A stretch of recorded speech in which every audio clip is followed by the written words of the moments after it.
देश की बात में आप सभी का स्वागत है। नमस्कार। चुनाव दो चीजों से बनकर आकार लेता है, एक अंकगणित और दूसरा रसायन शास्त्र, अर्थमेटिक और केमिस्ट्री। दोनों की अपनी अपनी भूमिका है। कई बार केमिस्ट्री गणित को फेल कर देती है और कई बार ऐसा भी हुआ कि गणित ने केमिस्ट्री को फेल कर दिया। उत्तर प्रदेश में समाजवादी पार्टी और बहुजन समाज पार्टी और आरएलडी का जो अलायंस हुआ था 2019 में, वो गणित में बिल्कुल चौकस था, 100 में 100 नंबर वाला। लेकिन केमिस्ट्री में फिसड्डी साबित हुआ तो रिजल्ट कुछ नहीं आया। 10 सीटें मायावती की पार्टी जीती और 5 सीट जीती अखिलेश यादव की पार्टी, और अजीत सिंह खुद चुनाव हार गए। तो वहां केमिस्ट्री ने गणित को फेल कर दिया। तो मुझे लगा कि आज हम और आप 2024 को लेकर पिछले कई देश की बात के एपिसोड्स में हम लोग केमिस्ट्री पर बात करते रहे हैं। आज थोड़ा गणित की नजर से समझने की कोशिश कर लें, क्योंकि ये चुनाव शास्त्र जो है ना, इसका गणित भी बहुत रोमांचक होता है। इतना रोमांचक होता है कि कई बार तो दिल की धड़कनें बढ़ा दे।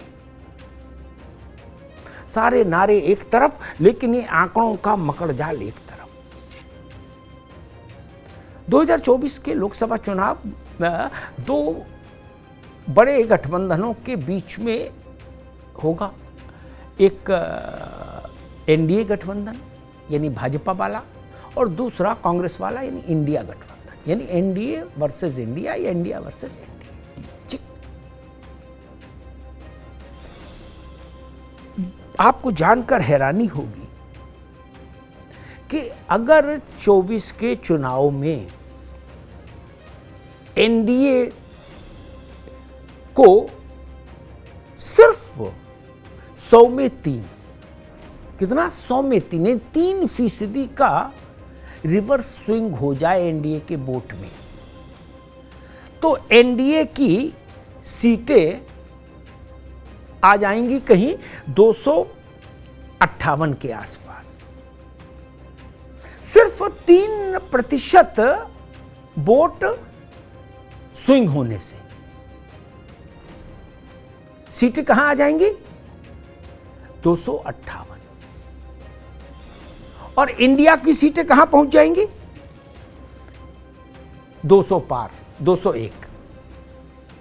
ये एक खेला हो जाएगा। 3% वोट अगर स्विंग कर जाए, और अगर ये रिवर्स स्विंग मान लीजिए एनडीए के वोट में 5% हो देश भर में मिला के, तो टक्कर हो जाएगी कांटे वाली। ऐसी टक्कर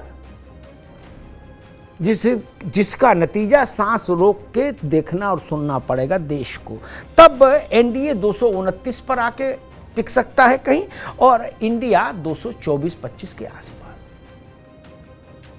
और बाकी जो सीटें बचेंगी वो उन दलों के खाते में जाएंगी जो गुटनिरपेक्ष हैं, नॉन अलाइंड। उसमें आप नवीन पटनायक की पार्टी बीजू जनता दल को रखिए, मायावती की पार्टी बसपा रखिए, केसीआर की पार्टी को रखिए, इन सबको रखिए। 3 तो राज्य की सरकारें ही हैं नॉन अलाइंड में। गुट निरपेक्ष आंदोलन है ये भारत की राजनीति का। जो किसी गुट में नहीं, उनको मैंने कहा गुट निरपेक्ष आंदोलन की पार्टियां हैं। अब एनडीए और इंडिया की ताकत को एक दूसरे पर्सपेक्टिव से भी समझने की कोशिश करते हैं। 2019 के लोकसभा चुनाव के आंकड़ों को अगर हम आधार माने, तो आज जो एनडीए है वो 42% से ज्यादा वोट शेयर रखता है देश में, 42.3 के आसपास, और 303 सीटें रखता है। इंडिया जो है आज जो बना बेंगलुरु वाला, ये 37.2% वोट शेयर रखता है, यानी लगभग 5% कम लोकसभा में, और 171 सीट रखता है। यानी लोकसभा के पटल पर एनडीए के पास इंडिया के मुकाबले 5% वोट ज्यादा है। और ये 5% वोट का चमत्कार देखा आपने, सीटें कितनी हो गई? 303। और 5% वोट कम होने से इंडिया की सीटें कितनी रह गई? 171। है ना खेल मजेदार? यू किसी से कहिए 5%, तो वो कहेगा 5% बहुत छोटी चीज नहीं, 100 में 5, 100 में 5 के खेल से ये नतीजा आ गया। इसलिए अभी जो एनडीए और इंडिया हमको दिख रहा है, जिसमें लोकसभा के पटल पर आधार पर एनडीए को इंडिया के मुकाबले एक बड़ी बढ़त हासिल है। अगर एनडीए अपने वोट शेयर को स्थिर भी रख ले, बढ़ोतरी ना हो, तो भी वो इंडिया को बहुत पीछे छोड़ देता है लोकसभा के 2024 के चुनाव में, ऐसा माना जा सकता है अगर वो स्थिर रख पाए तो। यानी वोट शेयर में माइनस में चीजें नहीं जाए उसकी। लेकिन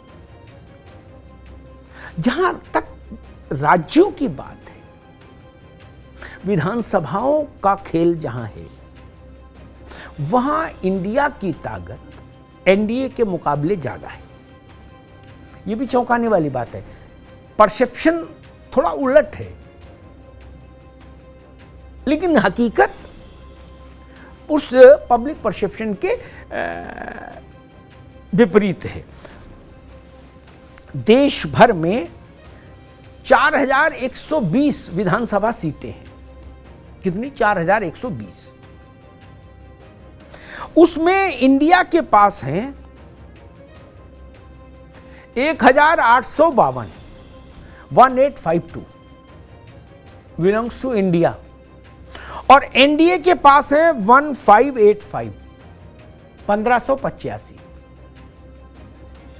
यानी यहां पर विधानसभाओं के आंगन में इंडिया का रोला चौला ठीक है in comparison to India. NDA के मुकाबले उसको बढ़त हासिल है। इसी में को आप दूसरे ढंग से भी देखिए। इंडिया में ज्यादातर राज्यों के छत्र पे जो वो क्षेत्रीय दल जो अपने अपने राज्यों में मजबूत हैं, ममता बनर्जी से लेके शिवसेना और एनसीपी और नीतीश बाबू की पार्टी, लालू प्रसाद जी की पार्टी, सब लोग राज्यों में ये बड़े प्लेयर हैं। हालांकि सरकारों के मामले में इंडिया के पास 11 सरकारें हैं राज्यों में, और एनडीए के पास 14 हैं। 3 गुटनिरपेक्ष वालों के पास भी हैं।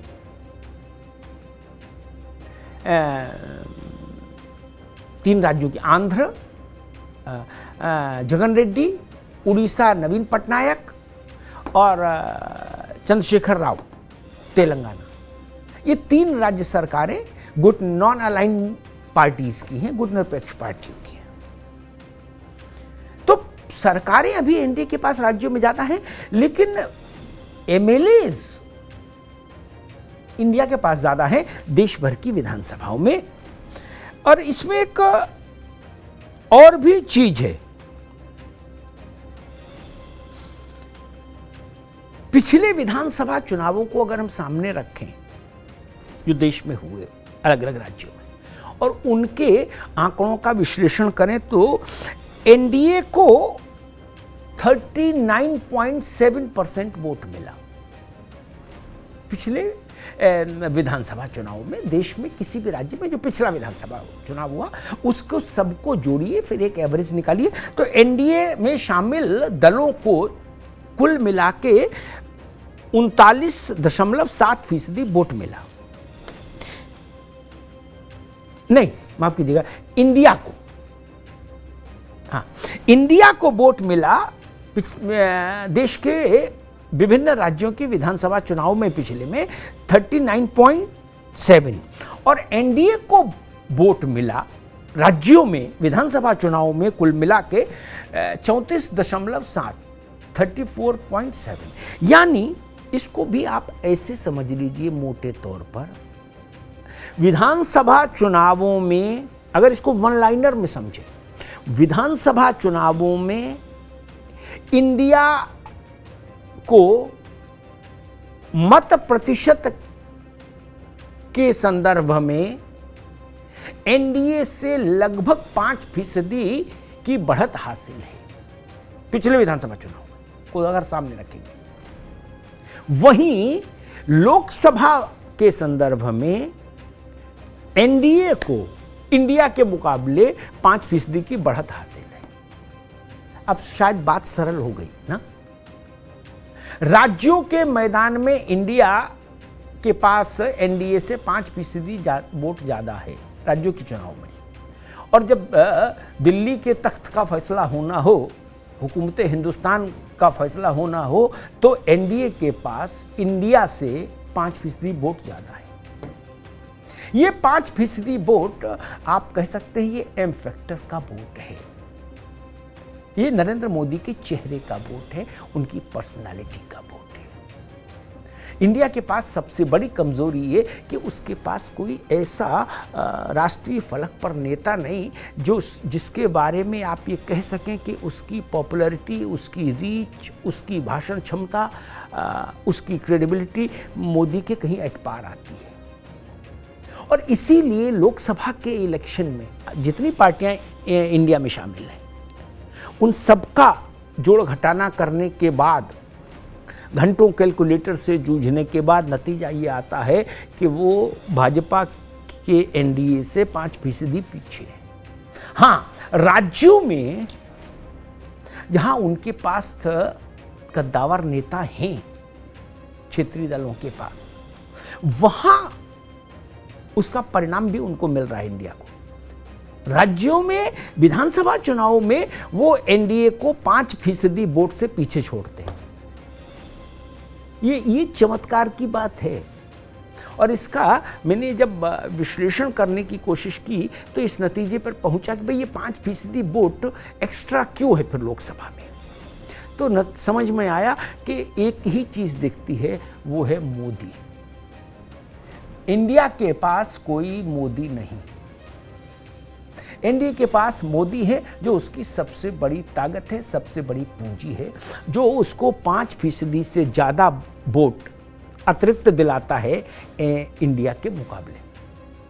तो अब 24 के चुनाव में हम लोग इन आंकड़ों को, इन संभावनाओं को कसौटियों पर कसेंगे और देखने की कोशिश करेंगे कि जो अंक गणित का मायाजाल है ये 24 के चुनाव को नियंत्रित करेगा, या राजनीति का रसायन शास्त्र, पॉलिटिक्स की केमिस्ट्री चुनाव का रूप स्वरूप आकार प्रकार तय करेगी। धन्यवाद।